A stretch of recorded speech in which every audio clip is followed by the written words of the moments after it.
तो दोस्तों मेरा नाम है महेश मिश्रा, मैं आपको पढ़ाऊंगा इकोनॉमिक्स। आज जो मैं चैप्टर आपको पढ़ाने वाला हूं उसका नाम है नेशनल इनकम। तो जो टॉपिक हम आज शुरू करेंगे वो टॉपिक है basic concepts of macro economics.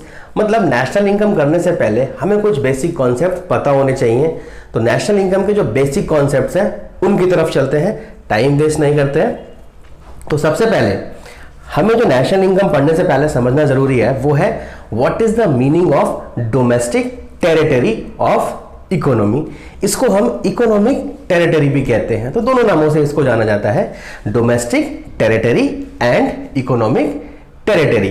तो डोमेस्टिक टेरिटरी मेनली जो होता है वो होता है political boundary of a country. तो पॉलिटिकल बाउंड्री में सिर्फ और सिर्फ राजनीतिक सीमा आई। जो भी आप इंडिया के मैप में देखोगे तो वो जो बाउंड्रीज हुई हमारी वो हो गई हमारी पॉलिटिकल बाउंड्री। लेकिन जब हम इकोनॉमिक टर्म्स में नेशनल इनकम निकालने के हिसाब से पढ़ते हैं तो डोमेस्टिक टेरिटरी में थोड़ा सा ज्यादा एरिया आता है। ये एक ब्रॉडर सेंस में बात करता है। तो what are the additions to the political boundary. तो सबसे पहले क्या आता है, ships, aircraft, fishing vessels, oil and natural gas rings वगैरह, वो सारी की सारी जो हमारी सी बाउंड्री के अंदर, और वो एयरक्राफ्ट जो इंडिया की टेरिटरी से जाते हैं और फिर वापस आ जाते हैं, इनको भी हमारी डोमेस्टिक टेरिटरी में ही काउंट किया जाता है। और इस पूरे के पूरे सी वाटर में जो भी फिशिंग वेसल्स होंगे, मतलब मछली पकड़ने वाले, जो भी शिप्स होंगे यहां पर, वो भी, जो भी हमारे फ्लोटिंग प्लेटफॉर्म्स होंगे वो भी इसके अंदर आएंगे। और इसके अंदर क्या आएगा, जो भी हमारी ऑयल रिंग्स वगैरह, आप लोगों को पता होगा ओशन में ऑयल रिंग्स होती हैं जहां से ऑयल निकाला जाता है। तो ये सारे के सारे जो हमारे नॉर्मल रेजिडेंट्स के थ्रू चलाया जाता है या ऑपरेट किया जाता है, that is also in the domestic territory. भाई ये हमारी पॉलिटिकल बाउंड्री के अंदर तो नहीं आ रहा है, this is not included in our political boundary, but ये हमारी डोमेस्टिक टेरिटरी में आता है जब हम नेशनल इनकम कैलकुलेट कर रहे होते हैं। तो तीसरी चीज क्या आती है इसके अंदर, एम्बेसीज और फॉरेन कॉन्सुलेट्स, जो हमारे यहां के लोग बाहर जाते हैं हमारे गवर्नमेंट के बिहाफ पे। अब एम्बेसी बहुत समझने वाला पॉइंट हो गया आपके लिए कि what is the meaning of embassy. भाई अगर एक कंट्री का दूसरे कंट्री से ट्रेड होता है या फिर वन पर्सन दूसरी कंट्री में जाना चाहता है तो उसके लिए एम्बेसी का होना बहुत जरूरी है। जैसे कि हमारी एम्बेसी अगर फॉरेन कंट्री में है तो वो हमारी टेरिटरी होती है, ऐसे ही अगर कोई फॉरेन एम्बेसी हमारी कंट्री के अंदर है तो वो उस कंट्री की टेरिटरी में आता है, हमारी टेरिटरी के अंदर नहीं आता। ऐसे ही किसी दूसरे कंट्री का मिलिट्री एस्टेब्लिशमेंट अगर होता है और वो हमारी कंट्री के अंदर है तो वो भी उसी कंट्री का पार्ट होगा, हमारी कंट्री का पार्ट नहीं होगा। उसके बाद सबसे इंपॉर्टेंट, जो भी इंटरनेशनल ऑर्गेनाइजेशंस हैं जैसे कि WHO हो गई, UNO हो गई, ये किसी भी कंट्री की डोमेस्टिक टेरिटरी के अंदर नहीं आते। तो ये हमारी डोमेस्टिक टेरिटरी का पार्ट ना होंगे, ना ही किसी दूसरी कंट्री की डोमेस्टिक टेरिटरी का पार्ट होंगे।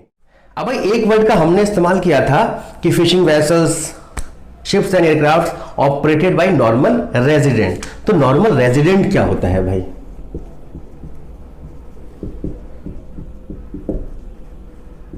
नॉर्मल रेजिडेंट, इसको हम साधारण निवासी भी कह सकते हैं। तो रेजिडेंट समझने से पहले आपको यह समझना जरूरी है what is the difference between resident and citizen. भाई कोई रेजिडेंट है और कोई सिटीजन है तो इसमें क्या डिफरेंस है? रेजिडेंट का मतलब होता है बच्चों निवासी और सिटीजन का मतलब होता है नागरिक। तो अगर कोई पर्सन किसी कंट्री का नागरिक है तो जरूरी है कि वो वहां का रेजिडेंट भी हो? आपका आंसर होगा नहीं। सिटीजन और नागरिक दोनों एक ही जगह का होना जरूरी नहीं है, लेकिन सिटीजनशिप हमेशा एक ही कंट्री की मिलती है। तो अगर कोई इंडिया में सिटीजन है तो क्या फीचर्स फॉलो करेगा? अगर कोई इंडिया में पैदा होता है या फिर बाय लॉ कानूनी तौर पर वो यहां की सिटीजनशिप ले लेता है तो वो इंडिया का सिटीजन कहा जाएगा। बट रेजिडेंट होने के लिए क्या पैदा इंडिया में होना पड़ेगा? नहीं, बॉर्न होना इंडिया में जरूरी नहीं है। रेजिडेंट होने के लिए बस 2 कंडीशंस को पूरा करना पड़ता है, पहली चीज और दूसरी। पहली चीज क्या है भाई? ही और she must reside in India during that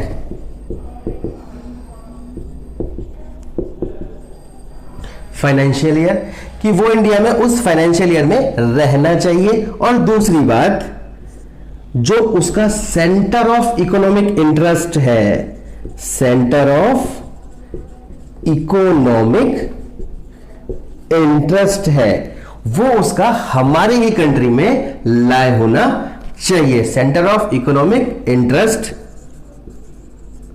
should be in same country. अब भाई ये क्या होता है? सेंटर ऑफ इकोनॉमिक इंटरेस्ट किस चिड़िया का नाम है? सेंटर ऑफ इकोनॉमिक इंटरेस्ट का मतलब होता है कि वो अपनी मूलभूत क्रियाएं उसी कंट्री के अंदर करता है, जैसे कि अर्निंग एंड स्पेंडिंग। मतलब वो इंडिया में कमाता भी है और उसको खर्च भी करता है। वो अपना जीविका इंडिया में ही चला रहा है तो हम उसको इंडिया का रेजिडेंट कह देंगे, अदरवाइज वो इंडिया का रेजिडेंट नहीं कहा जाएगा। जैसे कि अगर कोई सिर्फ इंडिया में घूमने के पर्पज से आता है, विजिटिंग के पर्पज से आता है, तो वो इंडिया का रेजिडेंट नहीं कहा जाएगा। लेकिन कोई इंडिया में आता है, यहां रहता है, यहां काम करता है, यहां पर पैसे कमाता है और फिर उसे खर्च भी करता है, तो वो इंडिया का रेजिडेंट कहा जाएगा। आगे का टॉपिक है factor income and transfer income. भाई नेशनल इनकम निकालते टाइम इस बात का ध्यान रखना बहुत जरूरी है कि क्या होता है फैक्टर इनकम और क्या होता है ट्रांसफर इनकम। तो मेजर डिफरेंस अगर हम इसके बीच में देखना चाहें तो फैक्टर इनकम वो इनकम है जो किसी काम को करने के बदले में प्राप्त होती हैं, which we earn after rendering some services और प्रोड्यूसिंग सम गुड्स। तो ये फैक्टर इनकम होती है। भाई आपने कोई काम करा और आपको उसके बदले में पैसा मिला। दूसरी तरफ ट्रांसफर इनकम वो होती है जिसके बदले में आपने कोई काम नहीं करा, ये सिर्फ आपको मिल गई। एग्जाम्पल में गिफ्ट हो सकता है। तो देखते हैं भाई क्या होता है।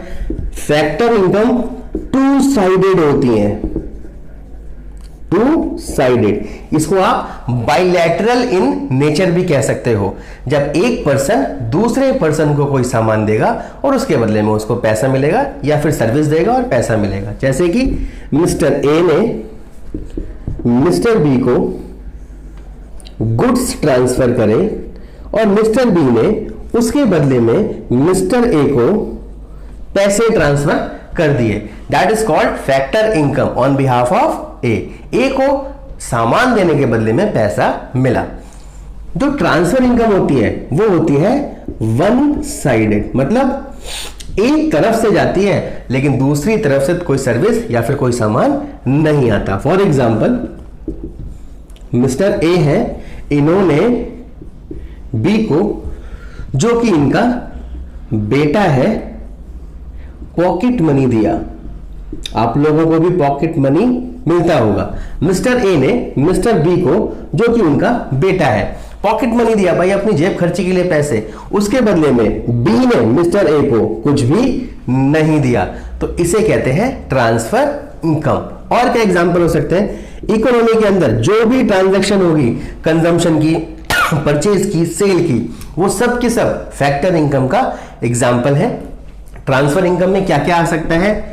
ओल्ड एज पेंशन्स, जो वृद्धावस्था पेंशन होती हैं, वो आ जाएगा इसके अंदर। चैरिटी अगर आप कर रहे हो तो वो आ जाएगा इसके अंदर। किसी को गिफ्ट या फिर ग्रांट दे रहे हो, वो आ जाएगा इसके अंदर।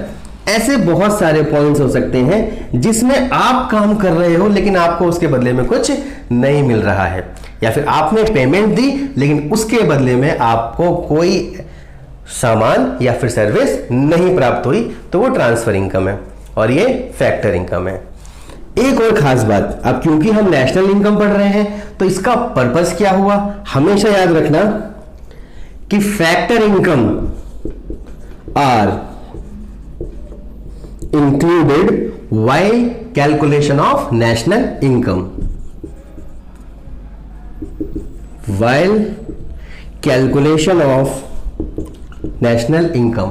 लेकिन कभी भी ट्रांसफर इनकम इंक्लूड नहीं की जाती,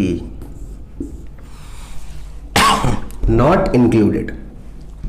तो कभी भी ट्रांसफर इनकम नेशनल इनकम की कैलकुलेशन में इंक्लूड नहीं की जाएगी। ठीक है जी।